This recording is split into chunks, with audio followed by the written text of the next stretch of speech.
Salam jumpa lagi, Bapak, Ibu, saudara-saudariku, orang muda serta anak-anak yang dikasihi Tuhan. Kita memasuki hari Rabu dalam pekan biasa yang ketiga, tanggal 29 Januari 2025. Mari kita merenungkan sabda Tuhan yang menjadi inspirasi bagi perjalanan ziarah iman kita. Dalam nama Bapa dan Putra dan Roh Kudus. Amin. Tuhan bersamamu. Inilah Injil suci menurut Markus. Dimuliakanlah Tuhan. Pada suatu kali, Yesus mulai pula mengajar di tepi danau. Maka datanglah orang banyak yang sangat besar jumlahnya mengerumuni dia, sehingga ia naik ke sebuah perahu yang sedang berlabuh lalu duduk di situ. Sedangkan semua orang banyak itu di darat, di tepi danau itu. Dan ia mengajar banyak hal dalam perumpamaan kepada mereka. Dalam ajarannya itu ia berkata kepada mereka, "Dengarlah, adalah seorang penabur keluar untuk menabur. Pada waktu ia menabur, sebagian benih itu jatuh di pinggir jalan. Lalu datanglah burung dan memakannya sampai habis. Sebagian jatuh di tanah yang berbatu-batu, yang tidak banyak tanahnya. Lalu benih itu pun segera tumbuh karena tanahnya tipis. Tetapi sesudah matahari terbit, layulah ia dan menjadi kering karena tidak berakar. Sebagian lagi jatuh di tanah semak duri. Lalu makin besarlah semak itu dan menghimpitnya sampai mati, sehingga ia tidak berbuah. Dan sebagian jatuh di tanah yang baik, ia tumbuh dengan suburnya dan berbuah. Hasilnya ada yang 30 kali lipat, ada yang 60 kali lipat, ada yang 100 kali lipat. Dan katanya, siapa mempunyai telinga untuk mendengar, hendaklah ia mendengar. Ketika ia sendirian, pengikut-pengikutnya dan ke-12 murid itu menanyakan dia tentang perumpamaan itu. Jawabnya, "Kepadamu telah diberikan rahasia kerajaan Allah. Tetapi kepada orang-orang luar segala sesuatu disampaikan dalam perumpamaan, supaya sekalipun melihat mereka tidak menanggap, sekalipun mendengar mereka tidak mengerti, supaya mereka jangan berbalik dan mendapat ampun." Lalu ia berkata kepada mereka, "Tidakkah kamu mengerti perumpamaan ini?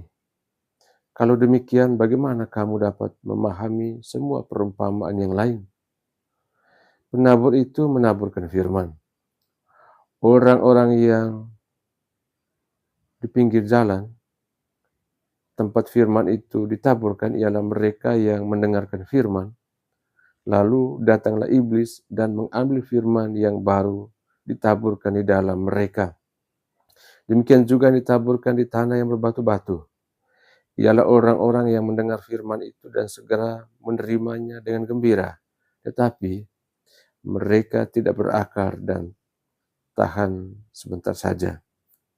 Apabila kemudian datang penindasan atau penganiayaan karena firman itu, mereka segera murtad. Dan yang lain ialah yang ditaburkan di tengah semak duri. Itulah yang mendengar firman itu lalu kekhawatiran dunia ini dan tipu daya kekayaan dan keinginan-keinginan akan hal-hal yang lain masuklah menghimpit firman itu sehingga tidak berbuah. Dan akhirnya yang ditaburkan di tanah yang baik ialah orang yang mendengarkan dan menyambut firman itu lalu berbuah. Ada yang 30 kali lipat, ada yang 60 kali lipat, dan ada yang 100 kali lipat. Demikianlah sabda Tuhan. Terpujilah Kristus. Bapak, Ibu, saudara-saudariku, orang muda dan anak-anak yang terkasih dalam Tuhan. Bacaan Injil hari ini menghadirkan salah satu perumpamaan yang paling terkenal, yaitu tentang penabur.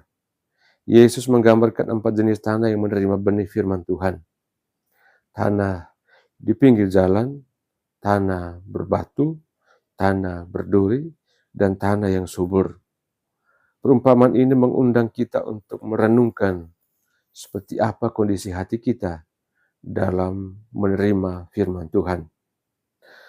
Bacaan pertama dari surat kepada orang Ibrani menegaskan bahwa pengorbanan Kristus adalah tanda kasih Allah yang terbesar. Melalui darahnya, dosa-dosa kita diampuni, dan firman Allah menjadi hidup dan berkuasa dalam diri kita. Firman Tuhan ini adalah benih yang selalu ditaburkan dalam hidup kita melalui kitab suci, sakramen, dan pengalaman hidup. Firman ini memiliki kuasa untuk mengubah hati, memperbaharui hidup, dan membawa kita kepada keselamatan. Namun benih ini hanya akan bertumbuh jika hati kita siap menerimanya. Sama seperti tanda yang perlu diolah agar subur, hati kita juga perlu dibuka dan dipersiapkan melalui doa, pertobatan, dan kasih kepada sesama. Saudara-saudariku, Bapak Ibu, orang muda serta anak-anak yang terkasih dalam Tuhan. Tuhan Yesus menjelaskan bahwa ada berbagai respon manusia terhadap firman Tuhan. Dikatakan tadi, yang pertama, tanda di pinggir jalan, menggambarkan hati yang tertutup, di mana firman Tuhan segera diambil oleh godaan atau gangguan duniawi. Lalu tanah berbatu, melambangkan hati yang dangkal, yang menerima firman dengan sukacita tetapi segera menyerah ketika menghadapi kesulitan. Tanah berduri, mencerminkan hati yang dipenuhi kekhawatiran, keinginan akan harta dan kesenangan dunia, sehingga firman Tuhan tidak dapat bertumbuh. Tanah yang subur adalah hati yang terbuka, siap mendengar, memahami, dan melaksanakan firman Tuhan. Hati ini menghasilkan buah berlipat ganda. Bapak, Ibu, saudara-saudariku yang dikasihi Tuhan, perumpamaan ini menjadi undangan bagi kita untuk memeriksa diri kita. Apakah hati kita telah menjadi tanah yang subur? Apakah firman Tuhan tumbuh dan menghasilkan buah dalam hidup kita? Saudara-saudariku yang dikasihi Tuhan, menyiapkan hati yang subur membutuhkan usaha. Kita perlu membuang batu dosa kita, duri kekhawatiran, dan segala hal yang menghalangi pertumbuhan firman Tuhan. Salah satu cara terbaik untuk melakukannya adalah dengan hidup dalam doa, memperdalam iman melalui kitab suci, dan mengasihi sesama dengan tindakan nyata. Selain itu, Injil hari ini juga mengingatkan kita untuk sabar. Firman Tuhan tidak selalu memberikan hasil instan atau hasil yang cepat. Seperti benih yang membutuhkan waktu untuk bertumbuh, firman Tuhan bekerja secara perlahan tetapi pasti mengubah hati kita dari dalam. Akhirnya, perumpamaan ini juga memanggil kita untuk menjadi penabur. Sebagai murid-murid Kristus, kita dipanggil untuk menyebarkan firman Tuhan kepada orang lain melalui kata-kata kita, melalui tindakan, dan juga melalui kesaksian hidup kita. Tugas kita bukan hanya menentukan jenis tanah yang kita hadapi, tetapi menabur dengan setia. Lalu hasilnya, itu adalah pekerjaan Tuhan. Saudara-saudariku yang dikasihi Tuhan, hari ini mari kita membuka hati untuk firman Tuhan dan membiarkannya bekerja dalam hidup kita. Mari kita menjadi tanah yang subur, di mana firman Tuhan dapat tumbuh dan menghasilkan buah. Kita juga diajak untuk menjadi penabur yang setia, menaburkan benih kebaikan dan kasih dimanapun kita berada. Dan kita berdoa, ya Tuhan, jadikan hati kami tanah yang subur bagi firman-Mu. Singkirkanlah segala hal yang menghalangi pertumbuhan kasih-Mu dalam hidup kami, agar kami dapat menghasilkan buah yang berlipat ganda bagi kemuliaan nama-Mu. Amin. Semoga firman Tuhan hari ini menginspirasi kita untuk hidup dalam iman, harapan, dan kasih. Tuhan memberkati kita semua. Tuhan bersamamu. Semoga kita sekalian, semua mereka yang selalu kita kenangkan dalam doa-doa kita, dan usaha-usaha kita senantiasa dilindungi, dibimbing, dan diberkati oleh Allah yang Maha Kuasa, Bapa dan Putra dan Roh Kudus. Amin.